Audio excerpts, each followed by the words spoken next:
Welcome to Off Leash and Unfiltered. Trigger warning, I'm Katie Pepe, delivering the truth in dog training.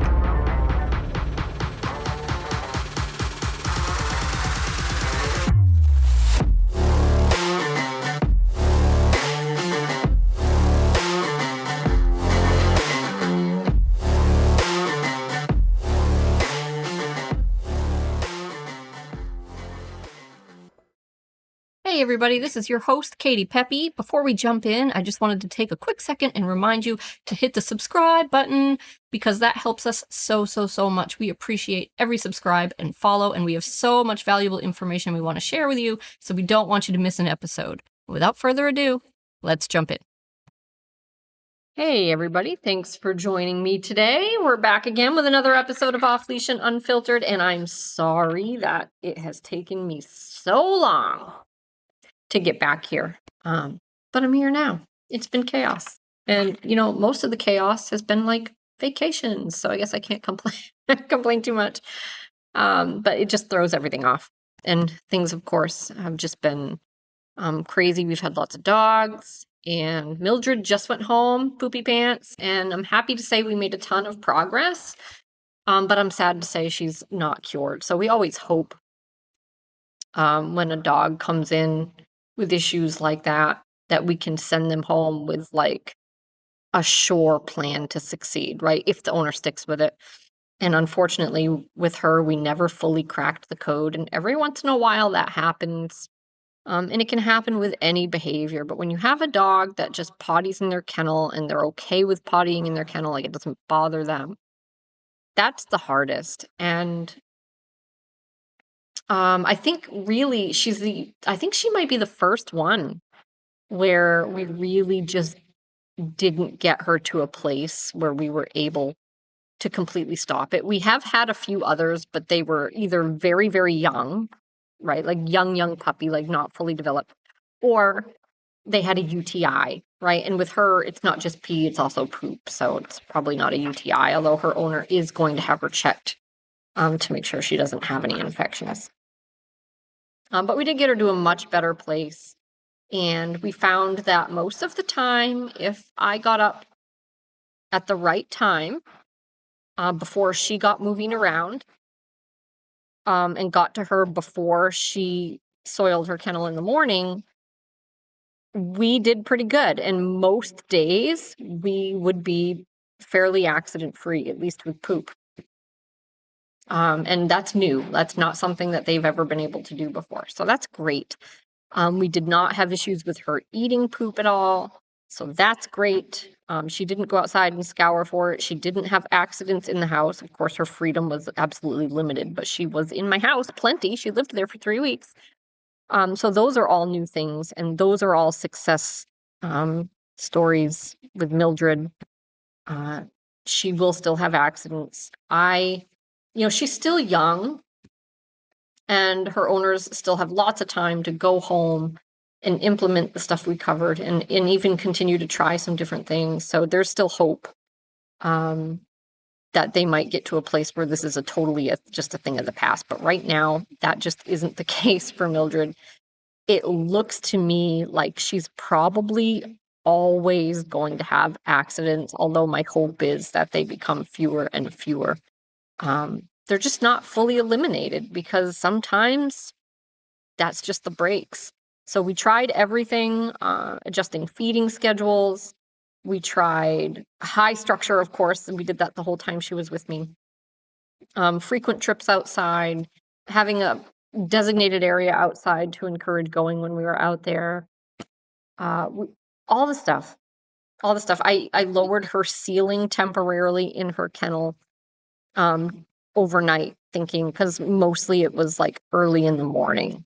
If you didn't get there in time, she would go, and I didn't really know what time it was happening. I did get that figured out later, but so we tried lowering the ceiling for a few days just to see when she was in her kennel at night if not being able to fully stand up would help prevent her from having a bowel movement or peeing while she was in there, and it just didn't do anything at all. So we put her kennel back to normal because there's no point. And I don't like to do that. That's like my last protocol.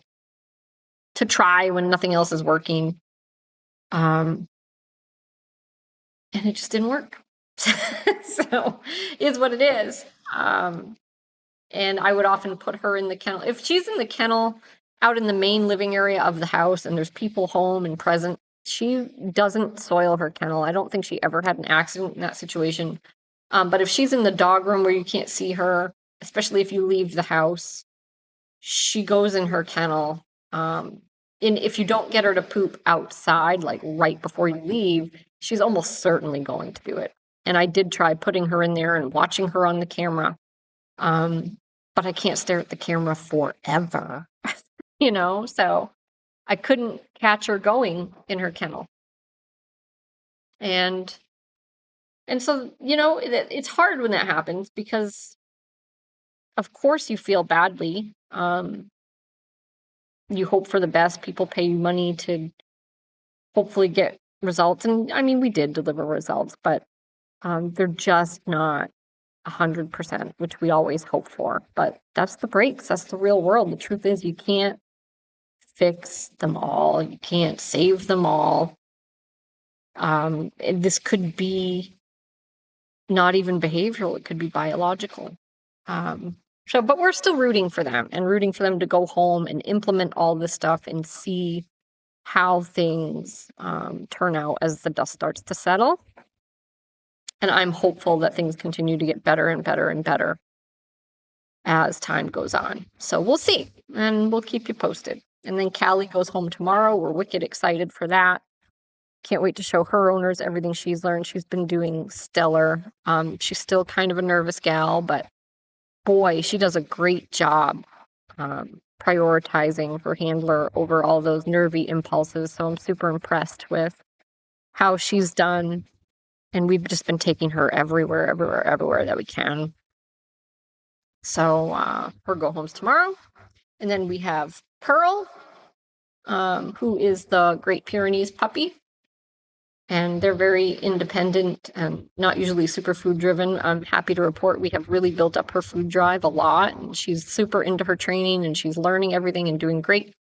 And she'll come back for her e-collar training later, which is exciting because I know her owners, they really didn't even expect much because they're familiar with the breed and they just kind of thought that, they can't be trained to a high level of reliability, but they absolutely can. So we're super excited to show them that after she comes back for her big girl training in a few months. It's going to be awesome. And that's where we are with all the dogs. And then I'm going to be away again for another week. But I'm going to try to get some episodes scheduled so that we don't have another big gap. So fingers crossed.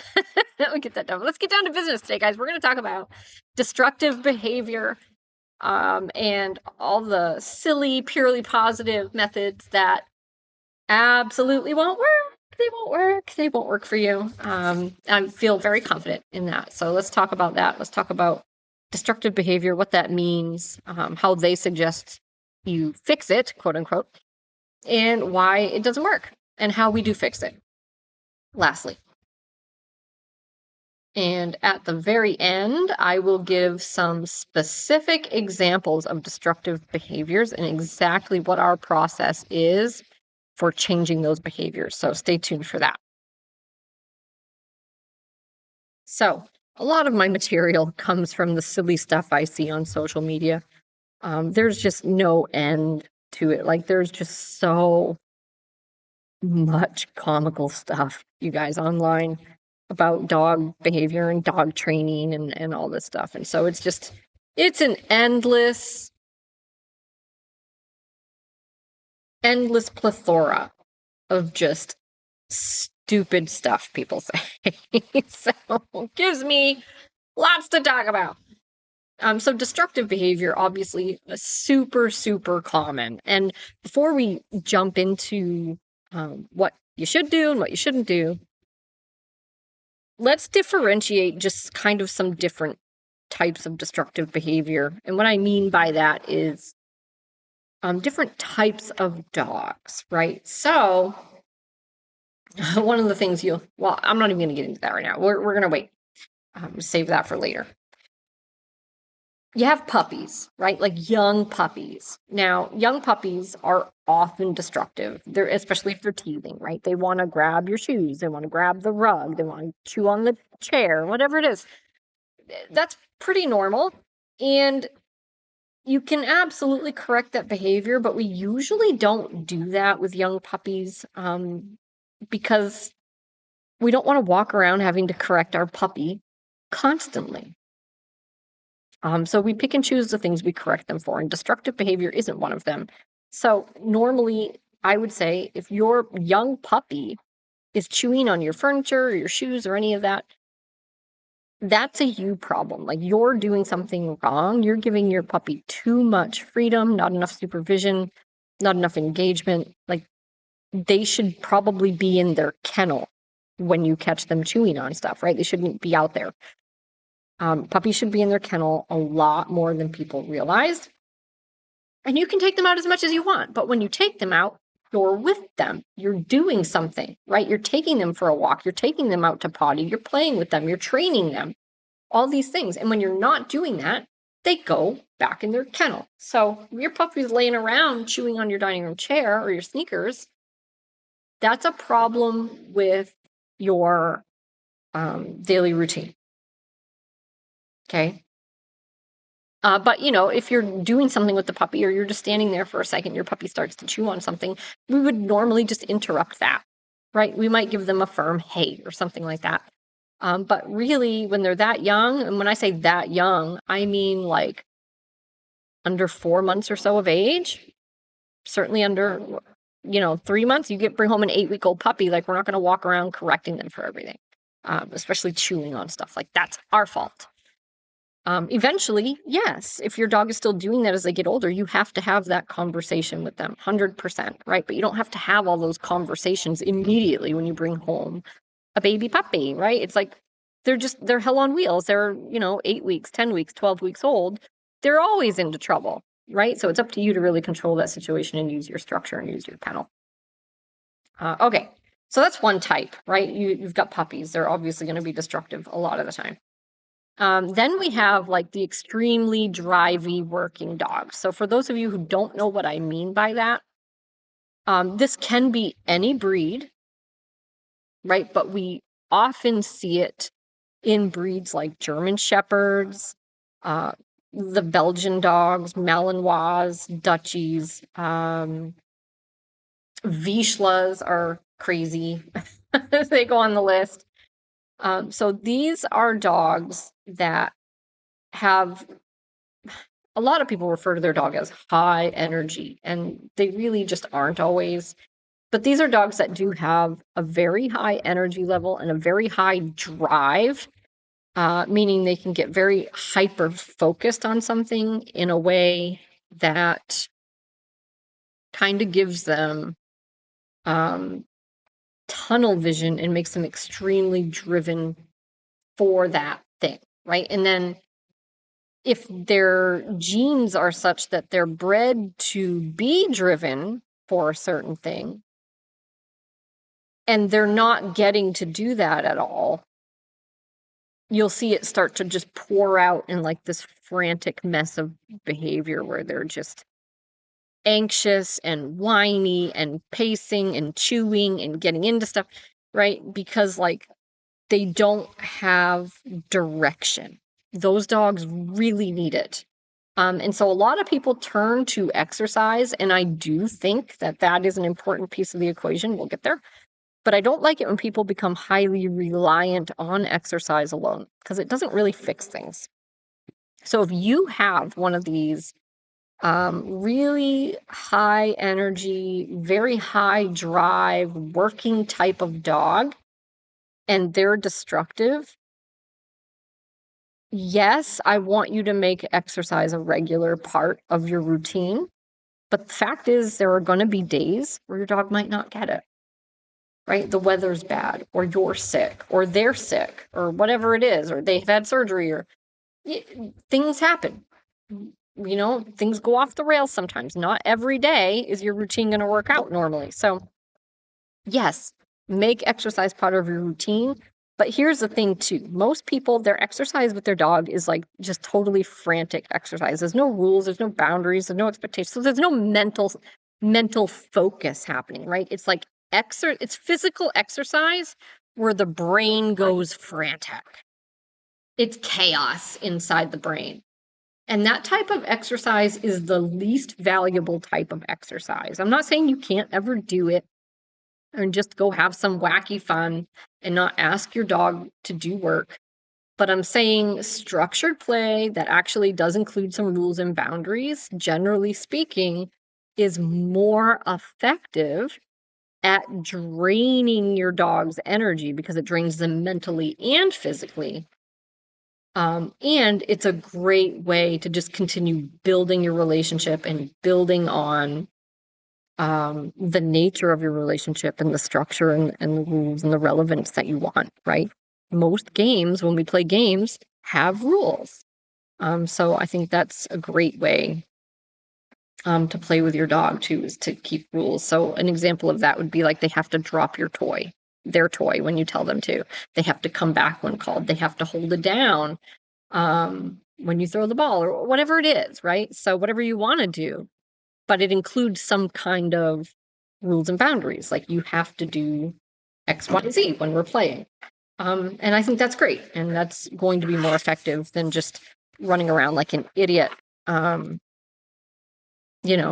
just frantic and no rules or boundaries or no mental work happening at all, especially if you do have a working dog, because they're bred and wired to use their brain as well as their body, and that's usually missing, right? So that's another kind of destructive behaviors when you have that high drive working dog who just has nowhere to direct their physical energy or their mental energy, and it just kind of pours out of them in a mess of destruction. And that can be really ugly.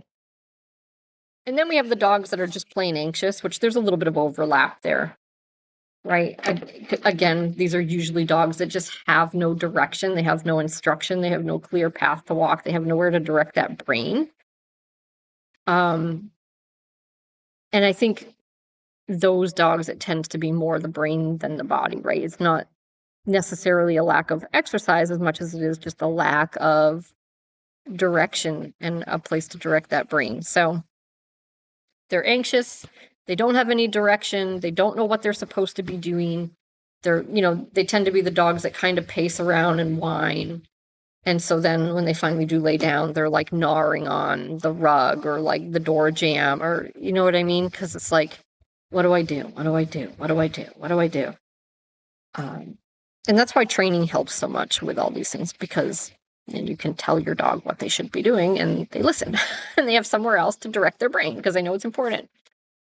So yes, make exercise part of your daily routine, but don't rely solely on that. You're still missing a piece if it's just draining the body and not the brain. Now, most dogs can be pretty well cured of chewing on stuff they're not supposed to. Some dogs, it's harder. Like it's just so hardwired in there.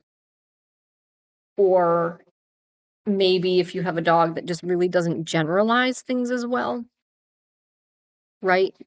Then it's like you might inhibit chewing on your shoes, but then the next thing you know, they're chewing on your daughter's teddy bear or the rug or the chair or, something like that. And it's like you have to keep telling them, nope, not that. Nope, not that. Nope, not that.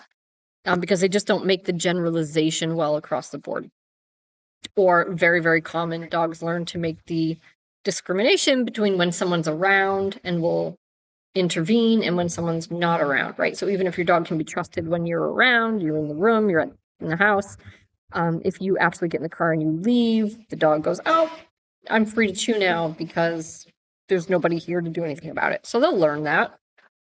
Dogs will learn any discrimination that you lay out in a pattern for them. So some dogs, easy to fix. Some dogs, not so much, right? And for those dogs, your kennel is the safest place for your dog. So when people drop a dog off here and they're like, destructive chewing, it's a problem. I'm like, all right, we're going to fix that. And you're still going to put your dog in a kennel when you leave. Why? Because why not? Why wouldn't you want to do that? Right? Because when you're not there, guys, you're not there. And so you have to believe 100% that your dog is never going to get the desire to chew on something strong enough to try it again when you're not there, because you can't do anything about it if they do. You're not there to see it, right? You're just there to see the aftermath when you get home. And that could cost you a lot of money, depending on what they destroy, depending on what gets stuck in their tummy, all those things. So why? Just put your dog in the kennel. It is the safest place for your dog. So I never want to tell people to just rely on management. It's both and, guys. It's like, let's be smart about this. So all of our training, we take that approach, right? It's like we're going to make the dog make the best possible decisions, and we're not going to put them in a position intentionally where they're likely to make a bad decision and have to deal with those consequences. Both. You don't have to choose one or the other. Do the training, but then also be smart about the positions you put your dog in. Do both. So, looking at this Facebook post, this person fosters dogs. She has quite a few of them at a time, which to me seems like a lot. You know, they're using gates, they're putting them in certain rooms, but the complaint is that there's access to plush dog beds, office chairs, bookshelves, wooden furniture, paper cans, long curtains, blah, blah, blah. And sometimes crimes occur. Well, you already know one problem with this, right? It's like, okay, you've got like a dozen foster dogs or something, and they're just loose in your house, which is nutso. Absolutely nutso. So again, structure. But if we're talking about changing the behavior, the recommendation that was posted as a comment here is, how much time do you spend? How much one-on-one training and play lessons with you? Okay, who cares? Who cares? Because spending more time with them is not going to inhibit the behavior of chewing the curtains or the beds or the paper cans or whatever. It has nothing to do with that. So there's a saying that a tired dog is a good dog, and that's often true, but that's not a trained dog. It's a tired dog, right? If your dog is just too tired to chew your chair, well, what happens when they're not fucking tired anymore, guys? They're going to chew, okay? You cannot rely on exercise. That's why it's like, yes, we want you to use exercise. We want you to fulfill your dog with the exercise that they need to be healthy. Okay? We don't want you to use it as a crutch to manage behavior. Because most of the time what ends up happening is people just train their dog, physically train their dog to be more of a nuisance, because you're building up their energy, their muscle, their stamina, and you're not providing what's necessary to actually teach them not to do the behaviors. So you get a dog that's potentially more destructive, right? Once they're not tired anymore. They take a power nap, then they get up, and now they're twice as ready to go. All right, next comment was, in order to stop destructive chewing, you need to understand why they are doing it. Are they bored? Are they anxious? Are they frustrated? Okay, so let's just say that we agree, we don't, that we need to figure out why and how the dog, we need to put the dog through therapy and figure out how they feel to fix this behavior. We need to find out if they're bored. We need to find out if they're anxious. We need to find out if they're frustrated. How do we do that? That's all I want to know. Like, how in the hell would you even do that?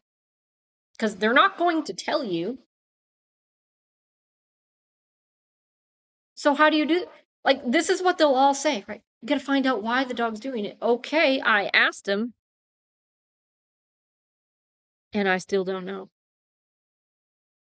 But I have a feeling if the dog could talk, they would say, because it's fucking fun. Because I like to. It doesn't have to be any more complicated than that, guys. They're dogs. They like to chew things. Ta-da! I'm so smart. I'm like the dog whisperer. Dogs like to chew, guys. It doesn't have to be more complicated than that. Why'd my dog bite somebody? I don't know. Because it's a dog. Dogs bite. So this whole business about like you have to figure out why and get to the root of the problem. Bullshit, bullshit, bullshit. Okay. It doesn't matter. It really, really, really doesn't matter.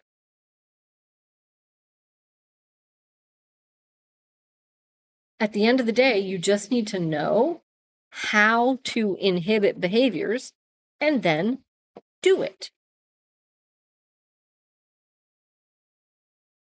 And I'm not saying that you shouldn't work to fulfill your dog. Okay, if you have a drivey working dog, go do stuff with them. Do the structured play, do the training, do the scent work. Sign your dog up for rescue work, do dock diving, go swimming, whatever it is that your dog likes to do, is good at, is born to do, is bred to do protection work, whatever it is, do it. But you still have to inhibit the behavior of being destructive. And that's not going to happen with a doggy therapy lesson.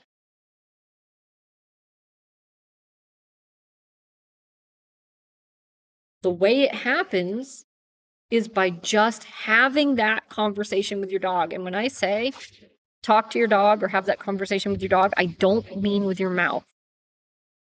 I don't mean with your words, other than the word no.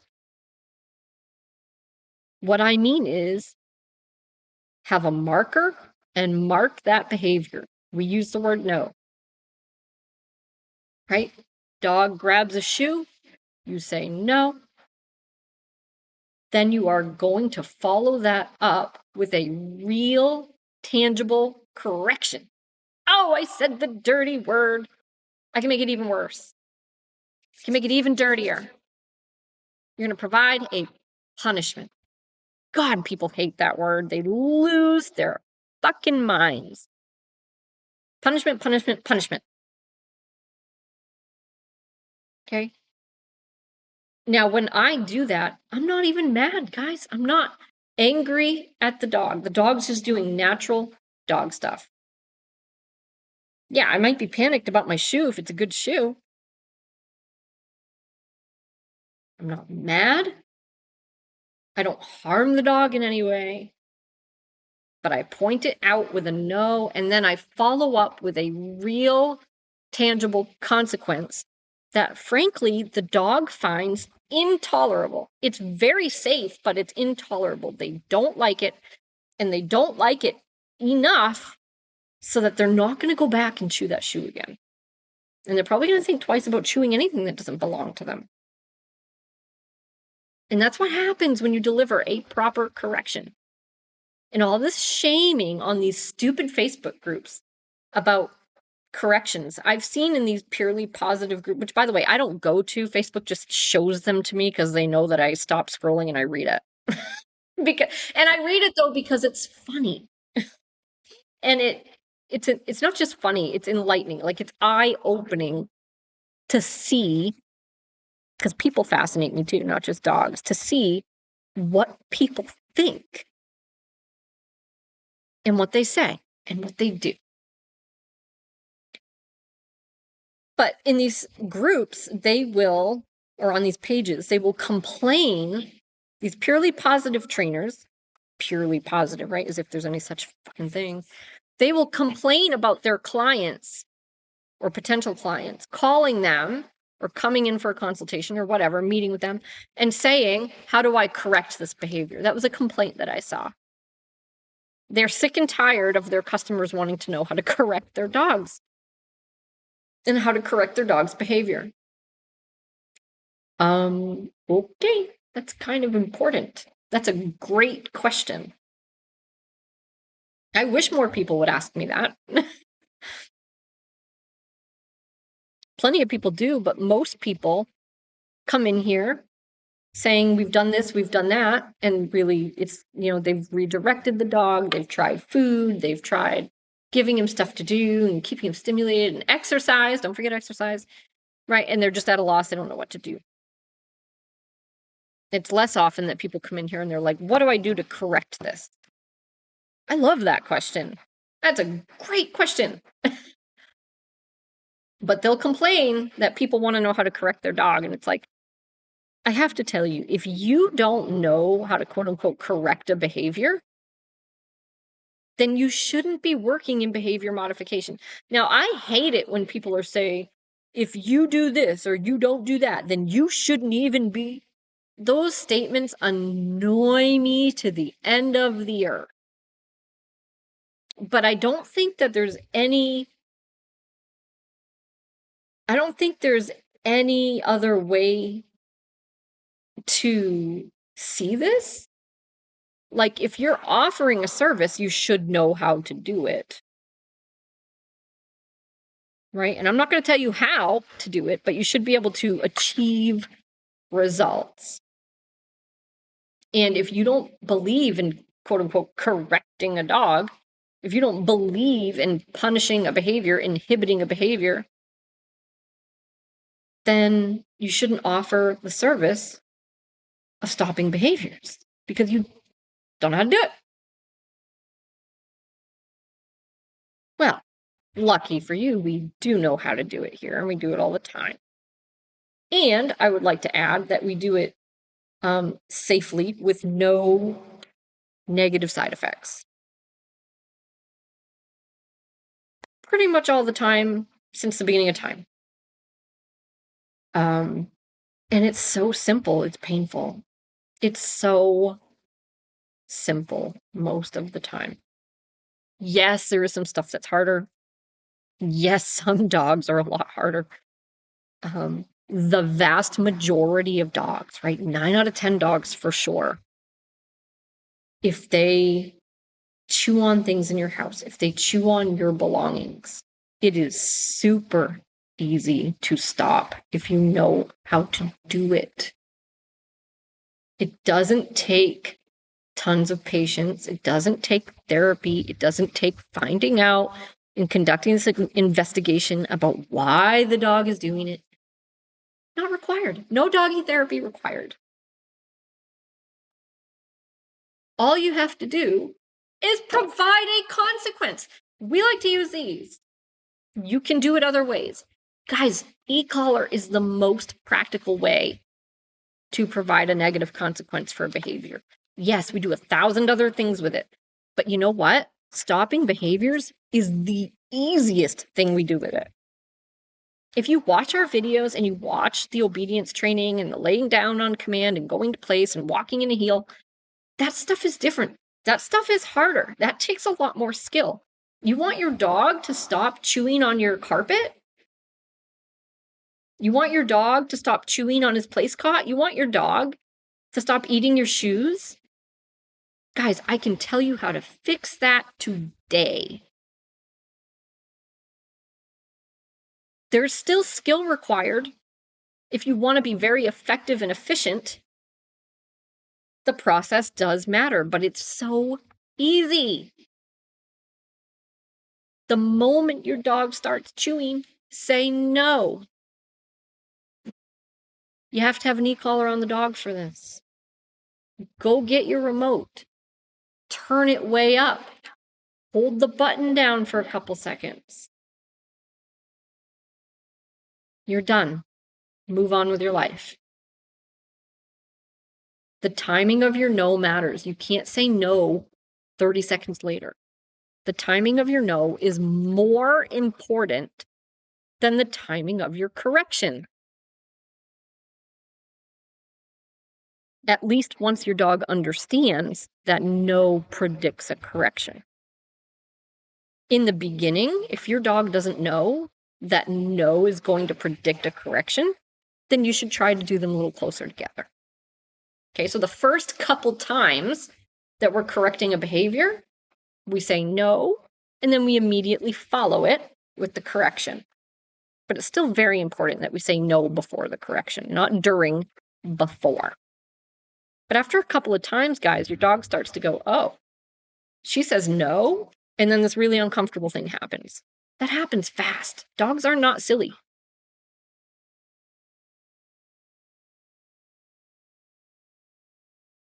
But that's it. No, you don't have to spend the next 4 months redirecting your dog to a Nylabone. It's almost like they just want to see if you'll do it. No. Teaching your dog an incompatible behavior will not fix the problem, right? Because that's what they do for jumping, which is also stupid. It's not going to work. It's not going to work. Especially since you have no way to enforce the alternative behavior because you're not allowed to use force. You're not allowed to use coercion. You're not allowed to use corrections. All right, so how do you enforce the alternative behavior? You can't. It's gaslighting 101. Destructive behavior is an unwanted behavior. And if you treat it as such and you tie a contingent negative consequence to that behavior, the behavior will be reduced and hopefully eliminated, right? Now, whether or not it's truly eliminated, it's like, okay, well, it's going to depend on a lot of factors. Like, first of all, the most important, like the most common problem we see is that people are too easy. They're too low. They're too gentle, right? They're too afraid. So they don't correct the dog very high. It's like, okay, if my dog grabs my shoe and I correct him at a 17 for chewing on my shoes, goes to 100. Even if he stops in the moment, it's a 17. It's not that high. So if my dog loves chewing on shoes, I mean, just think about it. This is all common sense, guys. And that's what I love about it. Like the real training, right? If we're being honest about it and we're really telling people the truth, you can think about it and you go, oh my God, that actually makes total sense, right? It makes total sense. It's logical stuff. I correct my dog to 17. Even if he stops chewing the shoes, it's just a 17. It's not that high, right? It was a little uncomfortable, maybe. It was enough for him to go, ugh, all right, I'm put it down. But the second I turn my back, the second I run to the store, the second anything, he's going to be back out there chewing my shoes again, right? Or tomorrow, he's going to be out there chewing my shoes again. Right? And that's not because the dog is stupid. It's not because he's stubborn. It's not because it doesn't work. It's because we didn't have the gall to just tie a real correction to chewing the shoes.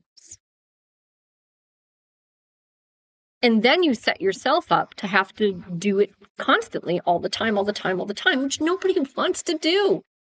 And then people start talking about being consistent. It's like, sure, but you really shouldn't have to be, like, no one's going to be consistent if you have to do it 100 times a day. Or even if you do it 5 times a day or twice a day, right? Because the behavior should go away, guys. And then consistency isn't an issue anymore because you don't have to correct it anymore because it's gone.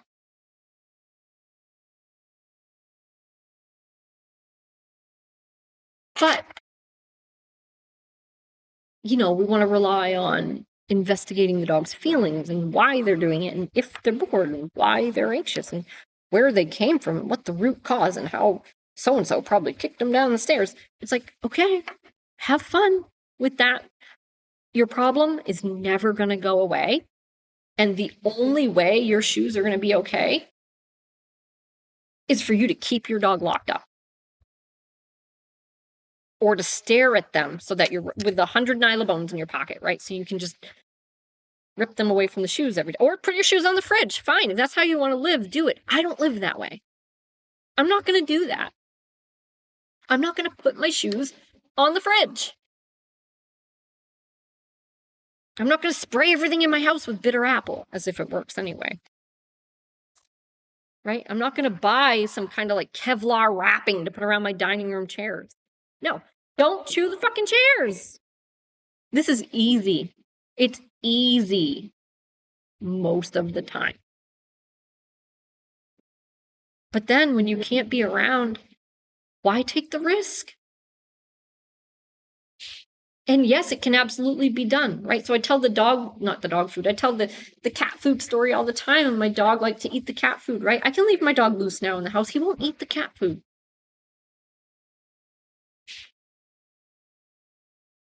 You can do it. It can be done. But unless you're sure that you've done it, or even if you are sure, it's like, just put your dog in the kennel. Particularly if your dog eats dangerous stuff, if your dog has pica, if your dog likes to swallow things they're not supposed to. Just put your dog in the kennel. There's nothing wrong with that. You're not failing. People feel like they're failing if they have to use a kennel. No, you're not. Especially if you've done the training and you've had the conversations and you've created the inhibitions. But when you're going to be leaving the house, it's like, we still just don't take the chance. We put the dog away. It's like, okay, great. That's the best of both worlds. And now you know if you accidentally don't latch the kennel, right? And your dog gets out or something, or you just forget one day to put them in there, it's probably going to be fine, right? Because you did the work. But you just put them in there. And it gives everybody peace of mind. And you're not avoiding doing the training. You still do the training. You're not relying on management. You're just being a smart dog owner. But yeah, I'm not putting my shoes on the fridge. I'm not, picking dinner up off the table and putting it on the fridge if I need to walk out of the house or go upstairs. Our dogs know. We've taught them. Like, you don't take food off the table. You don't take food off our dinner plates. I can set my dinner plate on the couch and I can leave the room to go to the kitchen, to get a drink, to use the toilet. They're not going to touch my dinner. Why? Because we've had the conversations, because I have set it up, because they know there's a tangible negative consequence associated with that behavior. Unless I explicitly give it to you, don't go near it. And your dog will make the appropriate discriminations based on what you've taught them. So if you want your dog to know, even when the dinner plate's on the floor, don't go near it, you have to set that up. You have to do that work. On the table, same thing. On the counter, same thing. And your dog will start to generalize all of this, right? But like we talked about earlier, some dogs are really good at generalization. Some dogs are not. So you need to go through various scenarios with various triggers in various places and make it as clean as you want it to be. And you can imagine, like, that's enough work. You can imagine having to just stare at the dogs all the time and redirect them with something all the time. And there's a risk, too, of that just being a reward, right? If your dog already starts the sequence of, I'm going to chew a shoe, and then you're like, here's a bone. Okay, well, what are you really teaching the dog? Again, beautiful common sense, perfect logic. Think it through, guys. Dog grabs my shoe, here's a bone. Like, what are we really teaching? You want attention? You want food? You want a bone? Why don't you chew my sneaker? Then I'll give you a bone. No. Just correct the behavior. But I think the part that burns my ass the most about it is taking people's money and giving them that kind of advice. What the heck? And people will spend tons of money and weeks and months of their time trying to be consistent and follow through. It doesn't work. It doesn't work. You know, and everything now is centered around, well, how does the dog feel? Well, how do I feel? He just chewed my shoes.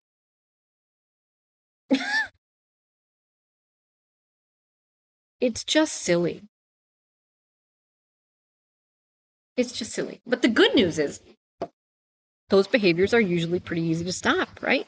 And then we say, just don't trust the dog until you know, right? Like if you're actually going to leave and you're going to leave your dog out of the kennel, you have to know that your dog is going to make good choices.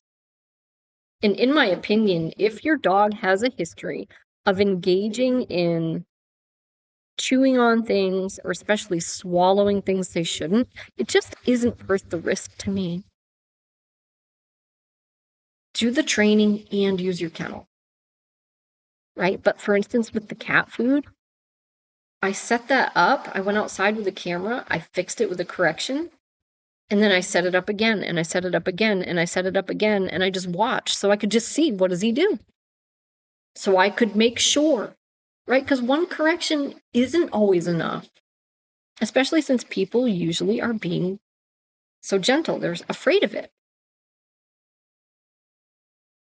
But I set it up many times, and I could see we were done here.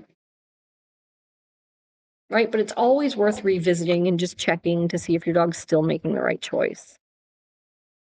Because they are. It's true that you suppress a behavior, it may come back. That's true. I don't deny that.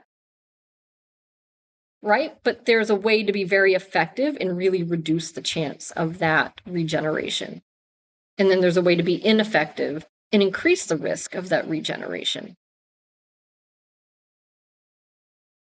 So a correction with a proper marker, right? Proper timing of the marker, or proper timing of the correction if you're not using a marker, which we do sometimes. Like with the cat food, I didn't use a marker for that. Could. You don't have to if your timing is perfect. And the consequence that you tie to the behavior is high enough, that reduces the likelihood that the behavior will regenerate. Or if it does, it's going to be a lot longer before it does. Right? Because dogs are living, breathing things with brains. They're autonomous. They make decisions. Things change. The environment changes. Behaviors change. That's normal. Yes, your dog might do it again. Even if you fix it, they might do it again later. Which is why I say, if you have a dog that actually just swallows stuff, it's super dangerous. Just put them in their kennel, guys. Do the training. Put them in their kennel. Why take the chance? Keep your dog safe, man. But you can be very effective with the training protocols if you know how to do it. And I can tell you, it doesn't involve redirection. It doesn't involve an investigation into your dog's feelings. And this woman on Facebook said she basically had given up on having nice things. It's like, well, to a degree, if you have animals or kids, you might as well give up on having nice things. But it doesn't have to be because they just chew on whatever they want whenever they want. It doesn't have to be because you have to stare at them 24 hours a day. Give me a break. And people live that way. And I got to tell you, that kills me. That's why I get so mad about this, because I'm thinking about the people. And they can't live their lives the way they want to live their lives. They literally have to modify their lifestyle to fit the dog. That's fucked up. Your dog, guys, needs to fit into your life, which is going to make you happier, which in turn is going to transfer over to your dog, right? You're going to bond better with your dog. You're going to like your dog more. You're going to do more with your dog. You're going to do more for your dog. Your dog has to fit into your life. And all the gates and doors and separation and giving up on having things. No. Right? The reactive dogs where the trainer says, just keep your shades down. Duh. It's like, what? I'm supposed to live with my shades down for the rest of the dog's life? I'm supposed to spend the next 12 years not being able to see out my fucking window? That's your advice? That's your training? No. No. Guys, no. And it doesn't matter why. It doesn't matter why. Pretty much across the board, guys, if your dog has a bad behavior, you need to inhibit that behavior with a tangible negative consequence, right? It has to be contingent. You have to make sure you understand the process enough that your dog ties the consequence to the behavior, right? It can't seem like a random consequence. That's not going to be helpful. But that's pretty easy to do. Redirection, not going to get you there. So yes, sometimes people use redirection, especially with puppies, and eventually the behavior goes away. Let me tell you a secret. That's not because redirection worked. It's because the puppy just naturally outgrew it. Oftentimes it's because they were teething and then they were just done teething. Okay, it's not because your fancy redirection was effective.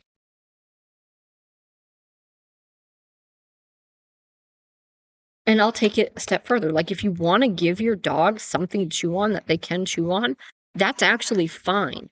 But you can't skip the piece where you say, don't chew on that. You have to have that conversation, right? Don't chew my shoe. Don't chew the trim on the wall. Don't chew the rug. Don't chew the entertainment center. And then after the correction, after the conversation, after the contingent negative consequence, then you can say, why don't you chew on this? Probably still not my preference, to be honest, because I don't like to create a cycle with multiple consequences where it's like negative consequence, positive consequence. But at least that would still contain the critical piece, which is the inhibitor, right? The negative consequence for the behavior. And again, not because we're mad, because we're trying to change a behavior. You have to change the neurology, guys. The brain's going to keep making that same connection unless you give it a reason not to. And that's it. So, if your dog is chewing on things or has any other bad behavior, I think the biggest moral to the story here is do not go on Facebook for advice because you'll get very crappy advice. That's it for today, guys. Thanks for being here. And I look forward to the next one. Hey guys, thanks for joining us today. I really hope you enjoyed the show. If there's a specific topic you'd like to hear discussed, you can send that to me directly via email or fan mail. Just jump down into the show notes. That information will be there for you. I really look forward to hearing from you. Thanks for supporting the show, and I look forward to next time.